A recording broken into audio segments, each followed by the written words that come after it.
Hello అండి, అందరికీ నమస్కారం. ఈరోజు ఈ వీడియోలో మార్నింగ్ 6 నుంచి 10 వరకు చేసుకున్నటువంటి పనులనేటివైతే చూపిస్తున్నాను. మార్నింగ్ 6:30 వరకు అయితే పనులనేటివైతే అన్నీ కంప్లీట్ అయిపోయాయి. అంటే ఇల్లు ఊడవడం, తుడవడం అనేటివి కంప్లీట్ అయిపోయాయి. ఆ తర్వాత నేను స్నానం చేసొచ్చి పూజ కూడా కంప్లీట్ చేసుకున్నాను. ఆ తర్వాత వంటగదిలోకి వచ్చేసి టిఫిన్ అయితే స్టార్ట్ చేశాను. ఈరోజైతే టిఫిన్ వచ్చేసి దోశలైతే వేస్తున్నాను. కాబట్టి ఫస్ట్ అయితే పల్లీ చట్నీ చేసి పెట్టేశాను. పల్లీ చట్నీ కోసం పల్లీలైతే నేను ఒకరోజు నైటే వేయించి పెట్టేసుకుంటాను. ఎందుకంటే మార్నింగ్ లేచి పల్లీలు వేయించడం అవంటే కొద్దిగా టైం తీసుకుంటుంది కాబట్టి నైటే పల్లీలు వేయించి పెట్టేసుకుంటాను. నిన్న అయితే ఎక్కువ క్వాంటిటీ చేశాను. నిన్న పొంగనాలు అవి చేశాను కాబట్టి కొంచెం ఎక్కువ క్వాంటిటీ చట్నీ చేశాను. ఈరోజైతే ఓన్లీ దోశలు కాబట్టి కొద్దిగానే చేశాను. పిల్లలైతే టిఫిన్ కంప్లీట్ అయిపోయింది. దోశలు కూడా వేసిచ్చాను వేడివేడిగా. టిఫిన్ అయితే చేసేసారు. ఆ తర్వాత కొద్దిగా అయితే ఫ్రూట్స్ అలా అయితే ఇస్తున్నాను. నిన్న ఈవినింగ్ కూడా తిన్నారు. మళ్ళీ ఇప్పుడు స్కూల్కి వెళ్ళే ముందు అయితే మళ్ళీ ఒకసారి తింటామంటేను మళ్ళీ పిల్లలకైతే ఇచ్చేస్తున్నాను. మళ్ళీ మధ్యాహ్నం వచ్చిన తర్వాత మళ్ళీ మధ్యాహ్నం కూడా తింటారు. ఇప్పటికైతే పిల్లల టిఫిన్ అయితే కంప్లీట్ అయిపోయింది. 8 వరకు అయితే స్కూల్కి వెళ్తున్నారు కాబట్టి పనులు అనేటివైతే కొద్దిగా త్వరగానే అయిపోతాయి.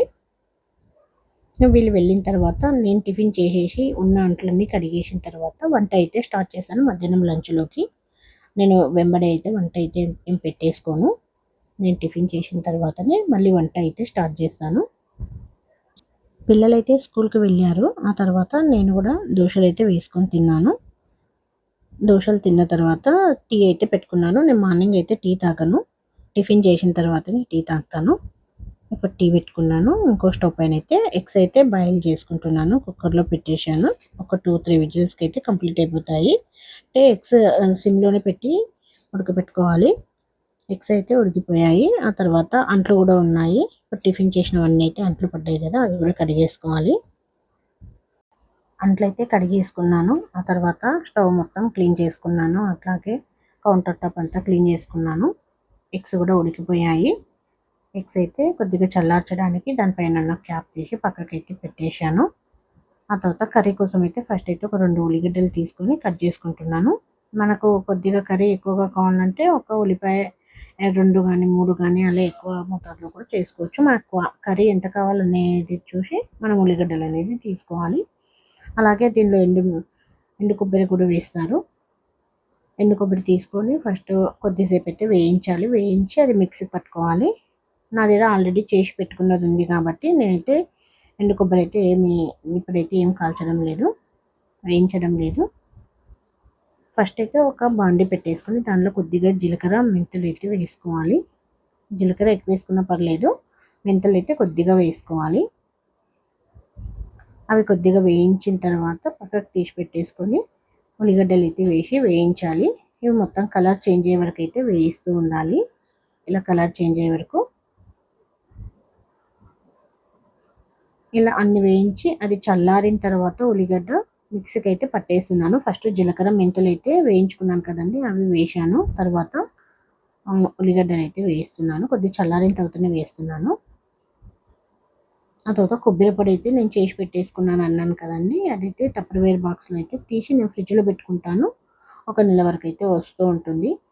ఒకటేసారి ఒక పావు కేజీ అట్లా తెచ్చుకొని వేయించి అవి కొద్దిగా కాల్చిన తర్వాత చల్లారిన తర్వాత మిక్సీ పట్టేసి పెట్టేసుకుంటాను. కాబట్టి అదైతే నా దగ్గర ఎప్పటికీ ఉంటుంది. మరి కర్రీ చేసేటప్పుడే కట్ చేయాలనేది లేదు. ఆ తర్వాత అవన్నీ వేసిన తర్వాత అల్లం వెల్లిపాయ పేస్ట్, పసుపు, కారం, ఉప్పు, ధనియాల పౌడర్ ఇవన్నీ వేసి మిక్సీకి అయితే పట్టేశాను. చింతపండు కూడా కొద్దిగా నానబెట్టుకోవాలి. అది లాస్ట్లో వేయాలి చింతపండు రసం అనేది. చింతపండు మనం దానిలో కూడా డైరెక్ట్ వేసుకోవచ్చు మిక్సీ పట్టిన దానిలో, కానీ అట్లా వేస్తే అంత టేస్ట్ అయితే ఉండదు.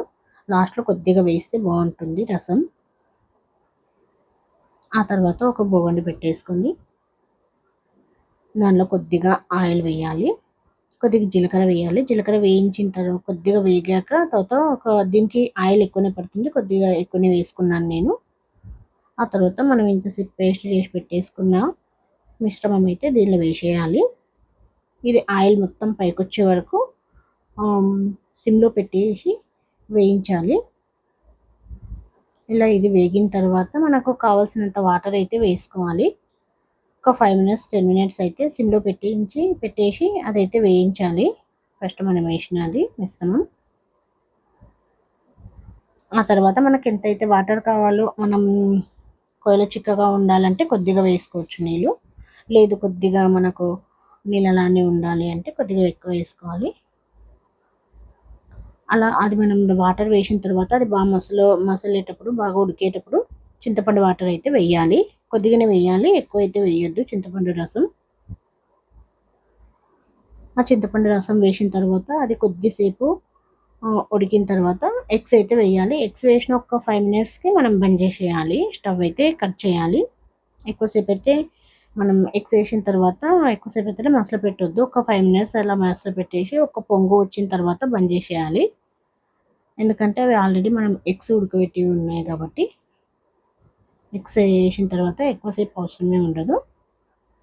ఎందుకంటే దాని లోపల కొద్దిగా ఈ పులుపు అవన్నీ వెళ్ళాలి ఎగ్స్ లోపల కాబట్టి ఎగ్స్ వేసిన తర్వాత ఒక 5 మినిట్స్ ఉడకబెట్టాలి. ఎగ్స్‌కి అయితే మధ్యలో కాట్లు పెట్టుకున్నాను నేను. ఇలా ఒక పొంగు వచ్చిన తర్వాత స్టవ్ అయితే ఆఫ్ చేసి పెట్టేసుకోవాలి.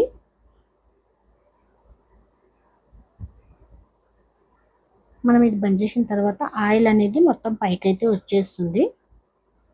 కొద్దిసేపు అలాగే ఉంచాలి. ఆ తర్వాత ఒక 5 మినిట్స్ 10 మినిట్స్ అయిన తర్వాత వేరే బౌల్లోకి అయితే డిష్ అవుట్ చేసుకుంటాను.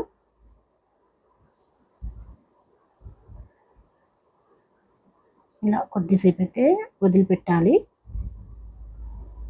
ఇప్పుడైతే ఆయిల్ అయితే మొత్తం పైకి వచ్చేసింది. ఇలా ఎగ్స్ అయితే ఫస్ట్ అయితే ఎగ్స్ తీసి ఒక గిన్నెలో అయితే వేసుకుంటున్నాను. ఆ తర్వాత రసం అయితే వేసుకుంటాను. చూడండి మనకు అప్పుడైతే ఆయిల్ కనిపించలేదు. మొత్తం కొద్దిసేపు అయిన తర్వాత ఆయిల్ అనేది మనం ఫస్ట్ వేసిన ఆయిల్ అనేది పైకి వస్తుంది. ఈ కర్రీకి కొద్దిగా ఆయిల్ ఎక్కువనే పడుతుంది. కర్రీ అయితే ఇలా వచ్చేసింది. చాలా టేస్టీగా ఉంటుంది గుడ్ల పులుసు. నేనైతే ఈ విధంగా చేస్తాను. మీకు నచ్చితే మీరు ఒకసారి ట్రై చేయండి. మీకు ఈ వీడియో నచ్చినట్టయితే లైక్ చేయండి, షేర్ చేయండి, సబ్స్క్రైబ్ చేయండి. ఓకే అండి. Thank you.